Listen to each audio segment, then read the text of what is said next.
Hey everybody, it's Eric from EPautos.com, your libertarian car guy. I'm still driving this 25 Hyundai Santa Fe, more about which shortly, but I wanted to talk this morning a little bit about some parallels that I see with what's going on with the unfolding Trump-Epstein thing and the Richard Nixon thing.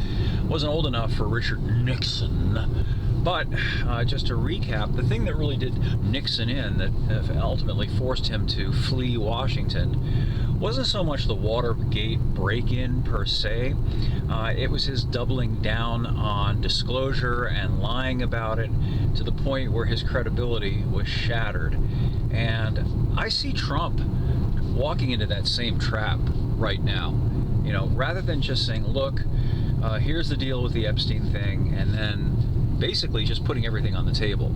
All of those folders that we saw that Pam Bondi was clutching, all of the materials that were recovered from Epstein's safe, including the hard drives, the CDs. You know, apparently there's all sorts of video evidence of the shenanigans. Most importantly, the names, not of the victims. You know, I think it's very obviously disingenuous of Trump to talk about how, you know, we don't want innocent people to be hurt. That's easy. The innocent people, redact their names. You know, how stupid does he think that we are? Just black out the names of people who are victims. What we want are the names of people who are not victims, who are doing the victimizing. That's reasonable. And for him to characterize those of us who want that as stupid is incredibly obnoxious. And not only that, it's really bad politically, because it just stinks. It leaves the impression that, like Nixon, he's trying to cover something up, that he's afraid of something. Now, you know, we can speculate. What is he afraid of? Is he afraid about something that might affect him personally? Is he afraid of what might happen if these disclosures come out, assuming that there are, and I think that there are, and that they are potentially going to involve not just people on the right, but people on the left and the right, everybody, including potentially Trump. You know, if the worst scenarios are true, and I don't think that's beyond the realm of possibility, yeah, it would be absolutely catastrophic to find out that the federal government, that the highest echelons of office are riddled with people who got ensnared partying, to use polite language, with teenage girls. No, not necessarily pedophilia, but certainly exploitative and disgusting behavior.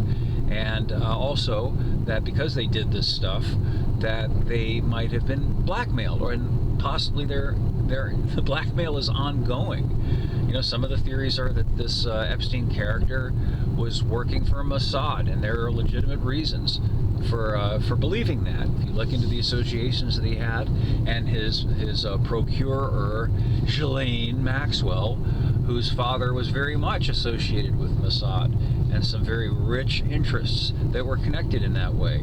It's reasonable to want to know the answers to those questions. We need to know, you know, channeling Richard Nixon, whether our government is run by crooks. You know, obviously it is, but this is even more sordid than just the usual grift, graft, and you know, crookery that we're all used to.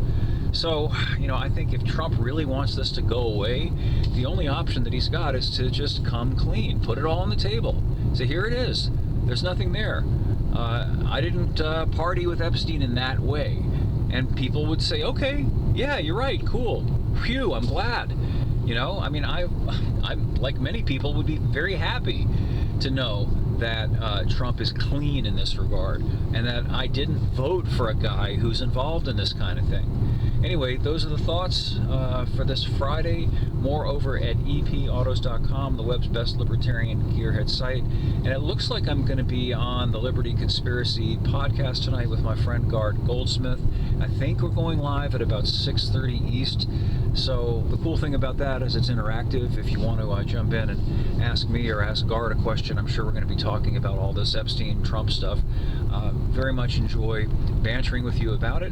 And meanwhile, enjoy the rest of the day, and we'll catch up with you again soon.